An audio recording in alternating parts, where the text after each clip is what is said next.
Hello student. आज हम कुछ ऑब्जेक्टिव क्वेश्चंस करेंगे जो कि कई एग्जाम्स वगैरह के अंदर आते हैं, हमारे नीट वगैरह के अंदर, और अभी जो लैब असिस्टेंट एग्जाम है उसके अंदर भी आते हैं। ये इंग्लिश मीडियम का पोर्शन है, मैं कोशिश करूंगा कि आपको हिंदी के अंदर भी कुछ समझाया जाए। तो देखो, पहला क्वेश्चन देखिए, Fischer Tropsch process the catalyst use.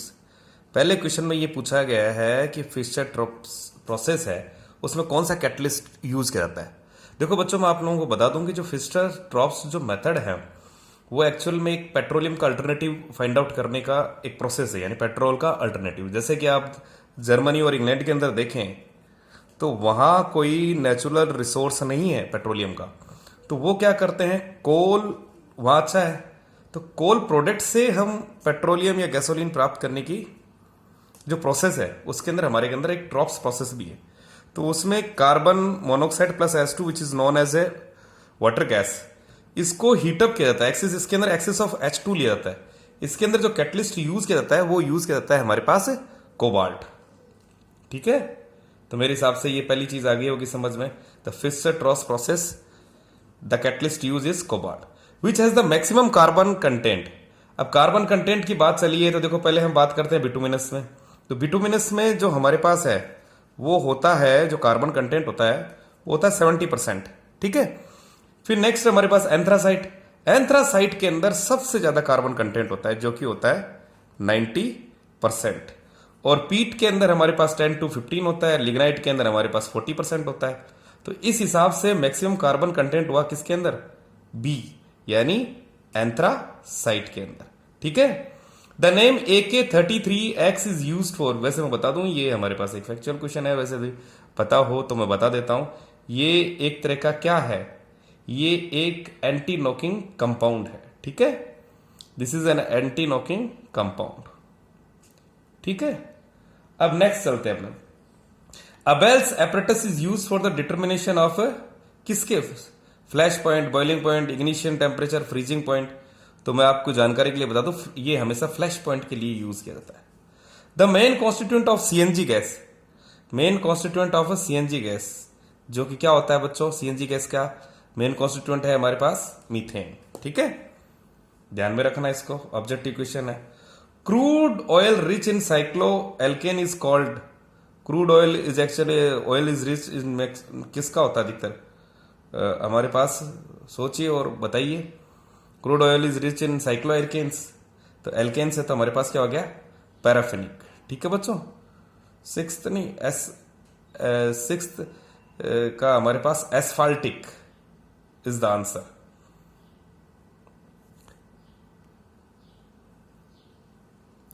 ठीक है, crude oil is rich in cycloalkane is called, तो जो क्रूड ऑयल जो रिच होते हैं साइक्लो एल्केन से, जिसको नेफ्थीन्स भी कहते हैं, is called as asphaltic. In a mixture of isooctane and n heptane, सुनना बच्चों ध्यान से, क्या पूछा गया है कि sir as mixture of isooctane and heptane the percentage of n heptane is, देखो 7th क्वेश्चन देखिए, आपसे पूछा गया है कि एन हेप्टेन की जो परसेंटेज है वो कितनी दे रखी है बच्चों, 15।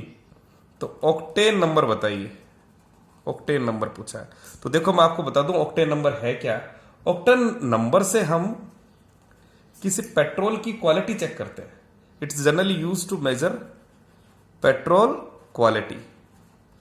ठीक है, इसके अंदर देखो एक तो हमारे पास क्या होता है, एक तो हमारे पास होता है ऑक्टेन जिसमें हेप्टेन, देखो एक तो होता है एन हेप्टेन यानी CH3 CH2 5 CH3, और एक होता है हमारे पास CH3 यानी हम इसको कह सकते हैं, एक मिनट मेरे को स्ट्रक्चर लिख लूं ताकि आपको बेटर तरीके से समझा पाऊं। देखो ये हमारे पास हो गया 2,2, ठीक है, 2,2,4 ट्राइमेथिल पेंटेन। देखो अगर ये हमारे पास 0 है तो ये हमारे पास ऑक्टेन नंबर इसका कितना हो गया, 0, और इसका ऑक्टेन नंबर 100। तो एक बात तो समझ आ गई, जितना ज्यादा ब्रांच चेन होगी उतना ज्यादा ऑक्टेन नंबर होगा। अगर आपको यहाँ हेप्टेन 15 दे रखा है, देखो ध्यान से सुनना, इफ हेप्टेन इज गिवन 15 तो आप बचा कितना 100 में से 85, तो ऑक्टेन नंबर कितना हो गया, इसका राइट आंसर क्या होगा हमारे पास 85। ठीक है, the raw material used in Fischer Tropsch process for the synthetic petroleum, अभी थोड़ी देर पहले बताया था, इसमें कार्बन मोनोऑक्साइड और H2, और ज्यादातर एक्सेस किसकी ली जाती है, H2 की ली जाती है। तो देखो हमारे पास क्या हो गया, water gas plus excess of hydrogen. Next देखिए, petrochemicals are obtain from petroleum, cetane number of diesel fuel will increase with the addition of, देखो ऑक्टेन नंबर तो हम जो लेते हैं वो किसकी क्वालिटी मेजर करने के लिए लेते हैं बच्चों, ऑक्टेन नंबर लेते हैं सर पेट्रोल की, याद रखना इस चीज को। और जो सीटेन नंबर है वो लिया जाता है डीजल के लिए। तो इसके अंदर एक्चुअल में जो मिक्सर होता है वो एन हेक्साडेकेन और अल्फा मैथिल नेफ्थलीन का होता है, लेकिन अगर डीजल सीटेन नंबर इंक्रीज होता है वो होता है हमारे पास एन हेक्साडेकेन से। नेक्स्ट देखिए हमारे पास है, when petroleum is heated gradually the first batch of vapour, जो पहला बैच है वेपर का, evolve will be rich in, तो देखो बच्चों ध्यान से सुनना कि जो अगर petroleum is heated gradually the first batch of vapour evolve will be rich in petroleum ether. LPG contains, LPG तो सर पता है हमें, तो ब्यूटेन है, तो 10th के अंदर भी आपको साइंस के अंदर ये क्वेश्चन मिल जाएगा आपको। Petrol for aviation purpose must contain, जैसा कि मैंने आपको पहले ही बताया था कि भाई एविएशन के अंदर जो पेट्रोल यूज किया जाएगा तो उसका तो सर 100% के आसपास हमारे पास ऑक्टेन नंबर होना चाहिए। और वैसे भी मैंने कहा है आपको, नहीं कहा तो वापस सुन लीजिए, ऑक्टेन नंबर जितना ज्यादा ब्रांचिंग हमारे पास होगी उतना ज्यादा इंक्रीज होता है। यानी एक बार मैं वापस आपको ऑक्टेन नंबर, जैसा स्ट्रेट चेन है हमारे पास, स्ट्रेट चेन से ग्रेटर होगा ब्रांच्ड, ब्रांच से ज्यादा होगा ओलिफिन्स, और ओलिफिन से ग्रेटर होगा हमारे पास साइक्लोएल्केन्स। तो हमें पता है कि एविएशन में जो यूज होगा तो एक तरह से हाईली ब्रांच्ड चेन पैराफिन्स, ठीक है बच्चों। 13 का हमारे पास होगा हाईली ब्रांच्ड चेन पैराफिन्स। अभी तक अगर आपने मेरे चैनल को सब्सक्राइब नहीं किया तो सब्सक्राइब कीजिए, मैं आगे भी जो वीडियोस लाऊंगा मल्टीपल चॉइस क्वेश्चन की, वो कॉम्पिटेटिव एग्जाम्स में जितने भी आए हैं उनको लूंगा। Soda lime decarbonation specific reagent for, अरे soda lime sir, soda lime तो हमने पिछले वीडियोस में बताया था, NaOH प्लस CO लेते हैं, इसके अंदर हमारे पास जो RCOH होता है इसके अंदर CO निकल जाएगा, तो एक तरह से ये क्या है कि सर डी कार्बोक्सिलेशन के लिए यूज किया है। किसके लिए यूज किया जाता है, डी कार्बोक्सिलेशन के लिए। The compound x produced when produce methane when treated with water, the compound x is, देखो 15th क्वेश्चन देखिए, आपको कहा गया है कि सर मीथेन किसके साथ ट्रीट किया जाए, एक कंपाउंड एक्स उसको produce methane when treated with water, water के साथ हमने जब ट्रीट किया, वाटर हमारे पास हो गया H2O, तो देखो हमारे पास ये ले लिया मैंने H2O, तो इसके अंदर कैल्शियम कार्बोनेट से नहीं होगा। बेरिलियम कार्बाइड देखिए, बेरिलियम कार्बाइड क्या होता है सर, Be2C। अब देखो CH4 है तो हमेशा इसके कितने इसके बढ़ा दो, हम इसको ले लें, हम B2C है तो इसको ले लेते हैं 4H2O। 4H2O करेंगे तो हमें पता ही चल रहा है सर, एक तो हमारे पास देखो इस H प्लस OH माइनस लिख दूं, इसको H प्लस OH माइनस लिख दूं, इसको H प्लस OH माइनस लिख दूं, H प्लस OH माइनस लिख दूं, तो बेरिलियम से ये तो हमारे पास क्या बन जाएगा, BeOH2, तो ये 2B 2 ही है, और दूसरा क्या बना, कार्बन कितने ले लेगा, ये सारे CH4 ले लेगा, ये लो CH4, तो इसका राइट आंसर क्या हो गया, बेरिलियम कार्बाइड। नेक्स्ट देखिए, one of the following can not be prepared by Kolbe electrolysis, तो ये तो मैंने कोल्बे इलेक्ट्रोलाइसिस के बारे में जब पढ़ाया तभी आपको बता दिया था कि कोल्बे इलेक्ट्रोलाइसिस में सर क्या नहीं बनता, मीथेन नहीं बनता, ठीक है। नेक्स्ट देखिए, विच of the following hydrocarbon is found when electric discharge is pass between graphite electrode in atmosphere of hydrogen, hydrogen का एटमॉस्फेयर अगर इलेक्ट्रिक डिस्चार्ज कर रहे हैं अपन, तो बच्चों ध्यान से देखो और समझो, इलेक्ट्रिक डिस्चार्ज है हमारे पास, कौन सा क्वेश्चन है ये, 17, तो 17 क्वेश्चन के अंदर हमारे पास सर C प्लस H2 लिया इलेक्ट्रिक डिस्चार्ज, तो हमारे पास बनता है CH ट्रिपल बॉन्ड CH, यानी क्या बनेगा, C2H2, ठीक है। 17 क्वेश्चन का आपको आंसर मिल गया। 17 में हमारे पास जो बनेगा ethyne. But 2 yne is found by the reaction of, sir but 2 yne कैसे बनेगा, 18th क्वेश्चन को ध्यान से देखिए। तो ब्यूट 2 आयन के लिए हम क्या लेंगे 18th के, CH3I विथ डाई सोडियम एसिटिलेट, ठीक है। नेक्स्ट देखिए, इस रिएक्शन के अंदर देखिए कि सर ये हमारे पास इथाइन है, उसको हाइड्रोजन और उसके साथ हमारे पास बन रहा है एथीन की फॉर्मेशन।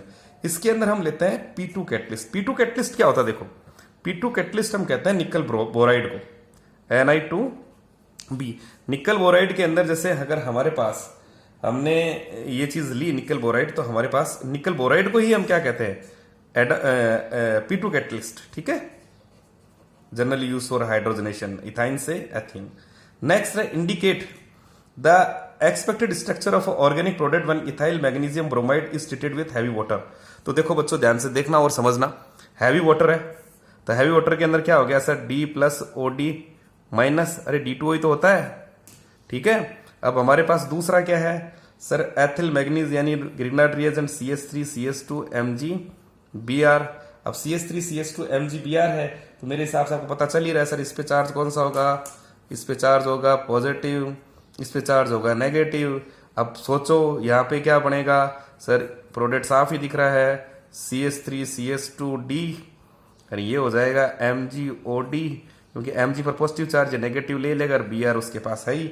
तो यहाँ ढूंढो कहाँ है हमारे पास CH3, ये मिल गया हमारे पास 20 का D, ठीक है, कोई दिक्कत। अब आ जाओ नेक्स्ट है हमारे पास, which of the following on treatment of zinc copper couple produce propane. तो देखो हमें पता ही आइसोप्रोपिल ब्रोमाइन होगा। Which of the following contains alkane primary secondary tertiary और क्वार्टनरी, ये तो साफ ही दिख रहा है। देखो कहाँ है बच्चों 30, इसका 22 का जो आंसर होगा वो सी। इसको अगर आप एक्सपेंड करके देखिए, देखो 1 डिग्री 2 डिग्री और सारे आपको कार्बन एटम इसके अंदर। आगे देखिए 23rd क्वेश्चन देखिए, इलेक्ट्रोलाइटिक डीकार्बोक्सिलेशन ऑफ सोडियम प्रोपेनेट, ये तो हमें पता ही है, पढ़ा था हमने। देखो CH3CH2CONA प्लस 2H2O, तो हमारे पास बनेगा क्या, ये साफ ही दिख रहा है सर, इसको डबल कर दीजिए, बनेगा क्या, ये हमारे पास 23 ब्यूटेन, ठीक है ना। 23 का हमारे पास आंसर क्या हो गया, ब्यूटेन यानी डी, ठीक है। नेक्स्ट है हमारे पास the compound which produce propane on heating with HI in the presence of phosphorus, तो ये सारे ही प्रोड्यूस करेंगे, ऑल ऑफ दीज 24। रिएक्शन बताऊं मैं इसकी थोड़ी सी आपको, देखो आप इसको ध्यान से देखना, जैसे CH3 24th को देखिए, CH3CH2I, तो हमारे पास HI है, रेड फास्फोरस अगर हम लेते हैं तो हमारे पास बनता है CH3CH2CH3 प्लस I2। अगर इसकी जगह हमारे पास ये दूसरा होता है प्रोपेनल और हम यही लेते हैं HI प्लस रेड फास्फोरस, तो हमारे पास बनता है प्रोपेन, तो बनेगा ही, लेकिन यहां क्या बन जाएगा I2 प्लस H2। ऐसे ही अगर हमारे पास नेक्स्ट है, जो कार्बोनिल को तो वैसे अब ये हमारे पास अगर नहीं, ये अगर हमारे पास OH लें CH2OH तब ये बनेगा। अगर हमारे पास CH3CH2CHO है तो अगर हम HI लें 4HI प्लस रेड फास्फोरस, तब हमारे पास देखो ये तो बनेगा ही, प्रोपेन तो है ही, दूसरा हमारे पास 2I2 प्लस 2H2। तो एक चीज समझ आ गई, 24 के अंदर सबके अंदर हमारे पास ये जो प्रोपेन है वो बनेगा। विच of the following will not produce ethane, तो कौन इथेन प्रोड्यूस नहीं करेगा, तो इसमें देखो आप ध्यान से 25th के अंदर हमारे पास विल नॉट प्रोड्यूस इथेन, तो ये नहीं प्रोड्यूस करेगा। 25th का बी क्यों नहीं करेगा, तो देखो बच्चों 25th के अंदर हमारे पास क्या है CH3C, ये हमारे पास हो गया एसीटोन। अगर इसकी रिएक्शन आप HI और फास्फोरस की प्रेजेंस में करवाओगे तो ये जो चीज है ये रिड्यूस होके हमारे पास क्या बना लेगी CH2। तो इथेन कहां बन रहा है, प्रोपेन बन रहा है ना। इसने पूछा है कि विल नॉट प्रोड्यूस इथेन, इन सब के अंदर ऊपर वाले के अंदर, एक के अंदर भी इथेन बनेगी, इसके अंदर भी इथेन बनेगी, हाइड्रोजनेशन ऑफ इथेन, ये भी हमें पता ही है। नेक्स्ट देखिए 26, इसको अच्छी तरह देख लीजिए एक बार, मैंने हाथ हटा लिए हैं ताकि आपको ध्यान में रहे। व्हाट इज द 26 देखिए, what is the product X is following in the sequence of. अब देखो X आपको दे रखा है, Na दे रखा है, Z दे रखा है, -½ H2 दे रखा है, फिर हमें दे रखा है NaOH, ये Z है, ठीक है, ये NaOH CaO और यह बन रहा है CH4। तो देखो बच्चों ध्यान से देखना, X हमारे पास क्या हो सकता है, सोचिए कि सर अगर हम यहाँ पे कोई Na ले रहे हैं तो सोडा यानी इसको एक तरह से -H2 निकल रहा है, यहाँ पर कार्बोक्सिलिक कंपाउंड है, तो बिल्कुल है H3COH, H निकल गया तो H -½ H2 निकल गया, यहाँ हो गया हमारे पास H3CONA। अब तो साफ ही दिख रहा है कि सर ये तो सोडा लाइम डीकार्बोक्सिलेशन है, बचेगा क्या H3C किस में कन्वर्ट हो जाएगा CH4 के अंदर। तो ये भी समझ आ गया, यानी यहाँ पे हमारे पास क्या दे रखा है, विच of the following in the x के अंदर हमारे पास क्या क्या होगा भाई, हमारे पास एथेनोइक एसिड होगा। Which reaction will not yield alkane, तो देखो इसका पहला ऑप्शन ही दिख रहा है। अगर आपने पिनाकोल पढ़ा है तो आपको कोई दिक्कत नहीं आएगी, क्योंकि reduction of acetone with MgH2O, acetone कहाँ है, ये रहा, ये हमारे पास, याद करो इस रिएक्शन को, एनसीईआरटी के अंदर पढ़ा होगा आपने सर, MgH2O, तो ये बनाएगा हमारे पास, पता ही है हमें, CH3 ये हो गया पिनाकोल रिएजेंट पढ़ा होगा MgH2 के अंदर। 28 देखिए, the reagent used to convert carboxylic group COH into CH3 group, तो ये तो हमें साफ ही दिख रहा है। देखो LiLH4 से तो हमेशा अल्कोहल बनता है, NN अल्कोहल इसके अंदर भी, तो हम इसके अंदर ध्यान रखेंगे 28 का हमारे पास जो आंसर होगा वो रेड फॉस्फोरस प्लस HI, अभी थोड़ी देर पहले ही बढ़ा था।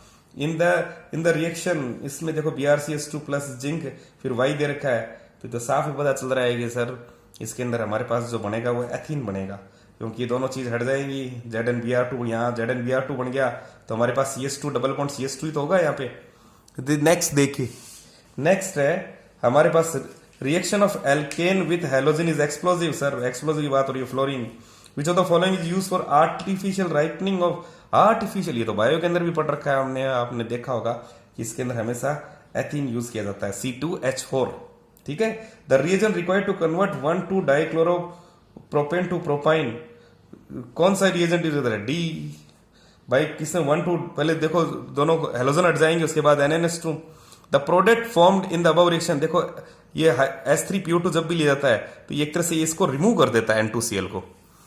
वापस देखिए इधर एक बार, आप शायद इधर से कैमरे से हटिया होगा, the reagent required to convert वाला था हमारे पास क्वेश्चन, यहाँ है the product formed in the reaction C6H2N2Cl plus H3PO2 दे रखा है प्लस H2, जब भी हाइपोफॉस्फोरस एसिड दे रखा हो तो हमें N2Cl रिमूव करना है। अगर इसको रिमूव कर देंगे तो यहाँ H तो बनेगा क्या, बेंजीन। सॉलिड मीथेन, देखो ध्यान से सुनो, सॉलिड मीथेन के बारे में बात हो रही है, तो सॉलिड मीथेन क्या है, तो सॉलिड मीथेन एक तरह से मॉलिक्यूलर सॉलिड है। मॉलिक्यूलर सॉलिड क्यों, कि sir there is a van der Waals bonding among the molecule, इसलिए where it is the molecular solid. The slowest abstraction of hydrogen atom in chlorine, sir slowest abstraction तो इसमें होगा, क्योंकि एक तो क्या है कि लिस्ट स्टेबल है, अगर यहां से हाइड्रोजन निकालेंगे तो हमारे पास एक फ्री रेडिकल जनरेट होगा यहां से, ठीक है ना। An alkane by molecular weight of 72 upon chlorination gives one monochlorine से 72 सोचिए, तो हमारे पास जो प्रोडक्ट जो रिएक्टेंट होता है वो होता है हमारे पास CH3 और CH3 से काउंट करो, देखो 12 चौक ये कितना हो गया, 12 3, आप ये देखिए 12 तो 12 और 3 15 को मल्टीप्लाई कीजिए तो ये कितना हो गया 60 प्लस 12 इसको जोड़ो तो 72 हो गया इसका मॉलिक्यूलर वेट। अब देखो इसको Cl2 के साथ, इसने ये तो पूछा क्लोरिनेशन के साथ, अरे तो साफ ही दिख रहा है हमारे पास क्या बनेगा, सोचो कहाँ गया वो क्वेश्चन, मोनोक्लोरेशन द एल्केन इज, तो एल्केन क्या रहेगा हमारे पास 36 के अंदर, आप करके देखिए तो हमारे पास आता है 2,2 dimethyl, the alkene is 2,2 dimethyl propane, यही तो है 2,2 डाइमेथिल प्रोपेन, ठीक है। नेक्स्ट है हमारे पास the major product obtain when isobutane is treated with chlorine the presence of diffuse sunlight, diffuse sunlight की प्रेजेंस की अगर हम अंदर करवाएं तो देखो बच्चों CH3CH हमारे पास आइसोब्यूटेन लेते हैं प्लस Cl2 और H, तो देखो मेजर प्रोडक्ट तो हमें पता चल रहा है सर, ये हाइड्रोजन हटेगा, क्योंकि हाइड्रोजन हटेगा तो हमारे पास क्या है कि सर मोर स्टेबल प्रोडक्ट तो यही है, मेजर प्रोडक्ट तो ये होगा CH3 और ये हो गया, एक माइनर प्रोडक्ट भी बन जाएगा हमारे पास जिसके अंदर हम ले लेंगे CH3 CH2Cl, ठीक है। तो इसमें पूछा क्या है गया आपसे, देखो ध्यान से कि 37 के अंदर हमारे पास है कि द मेजर प्रोडक्ट हमेशा टर्शियरी ब्यूटिल क्लोराइड ही तो है ये, देखो ठीक है। Cyclohexane when treated with Br2 in CCl4 gives 39 का क्वेश्चन देखिए, तो साइक्लोहेक्सेन हमारे पास क्या है, ये रहा हेक्सेन व्हेन ट्रीटेड, हेक्सेन पूछा है इसने, एक second, cyclohexane when treated with Br2 in CCl4, तो देखो इसमें क्वेश्चन में मुझे थोड़ी सी गलती लग रही है क्योंकि cyclohexane when treated with Br2 in CCl4, ये साइक्लोहेक्सेन नहीं होगा, हेक्सीन होगा, इसलिए क्वेश्चन गलत है ये। साइक्लोहेक्सेन के अंदर तो हमारे पास ये रिएक्शन होती है Br2 और CCl4 के साथ रिएक्शन करवाएंगे तो हमारे पास जो बनेगा प्रोडक्ट वो क्या होगा, ट्रांस प्रोडक्ट बनेगा हमारे पास Br करके, हमारे पास ट्रांस प्रोडक्ट, यानी ये आंसर होगा, ये साइक्लोहेक्सेन की जगह साइक्लोहेक्सीन होगा। ठीक है बच्चों, कमेंट कर लेना। The most active alkene among alkene HBr among the following. Most active तो वही होगा जिसके अंदर सर सबसे ज्यादा एक तो लेस हीट ऑफ हाइड्रोजनेशन हो और मोस्ट स्टेबल कार्बोकेटाइन हो, जो कि हमें सभी ये दोनों चीजें किसमें दिख रही है, 40 के ए के अंदर। इस तरह से हमने 40 क्वेश्चंस कर लिए। आगे मैं जितने भी एग्जाम्स के अंदर आज तक क्वेश्चन आए नीट और लैब असिस्टेंट जैसे एग्जाम में आपके बड़ा हेल्पफुल रहेगा। थ्योरेटिकल हमारे वीडियो चल ही रहे हैं। Okay, thank you.